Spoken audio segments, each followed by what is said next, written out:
নমস্কার বন্ধুরা, এই যে এক প্যাকেট দুধ দিয়ে আমি আজকে কটা রসগোল্লা তৈরি করব। আমি এবারে দুধটাকে কেটে বাটির মধ্যে বসিয়ে দিচ্ছি দুধের ছানা করার জন্য। গ্যাস জ্বেলে দিলাম।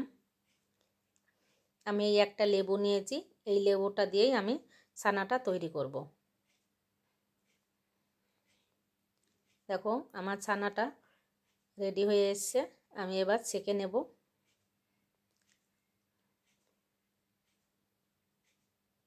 বন্ধুরা, তোমরাও এরকম সহজে তাড়াতাড়ি করে ছানা দিয়ে তোমরা রসগোল্লা তৈরি করতে পারবা। আমি চাকনিতে রেখে আধ ঘন্টা আমি রেখে দিচ্ছি।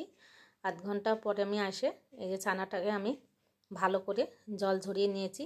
এবার আমি ভালো করে এটাকে চটকিয়ে হাতে মেখে নিতে হবে।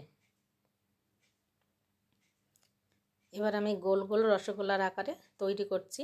ছোট ছোট করেই আমি বানাচ্ছি। বাটির মধ্যে চিনি আর জল দিয়ে দিলাম। আমার রসগোল্লা অল্প কয়টা করেছে, তার জন্য চিনি সেই পরিমাণ আর জলও আমি সেই পরিমাণ দিয়ে আমি জলটা ফোটাতে দিচ্ছি বাটির মধ্যে করে। এবার আমি রসগোল্লা তৈরি করছি।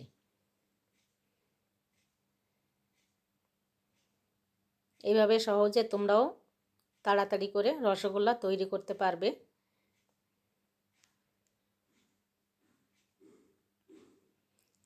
জলটাও আমার ফুটে গেছে। এবার রসগোল্লার আমি এগুলো ছেড়ে দিচ্ছি।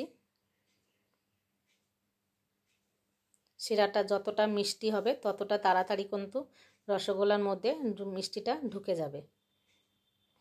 একটু নেড়ে চেড়ে দিয়ে দিচ্ছি। এবার কিছুক্ষণ আমি গ্যাস বন্ধ করে চাপা দিয়ে রেখে দিলাম। পরে আমি উল্টিয়ে দেখলাম রসগোল্লাটা আমার পারফেক্ট হয়ে গেছে।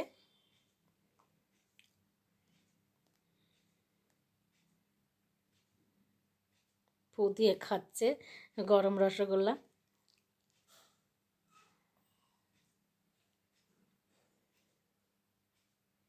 বন্ধুরা, যদি ভালো লাগে তাহলে একটা শেয়ার করো, কমেন্ট করো। কমেন্টের আশায় রইলাম। আমার রসগোল্লা তৈরি কমপ্লিট হয়ে গেছে। টাটা, নমস্কার। তোমরা সবাই ভালো থেকো।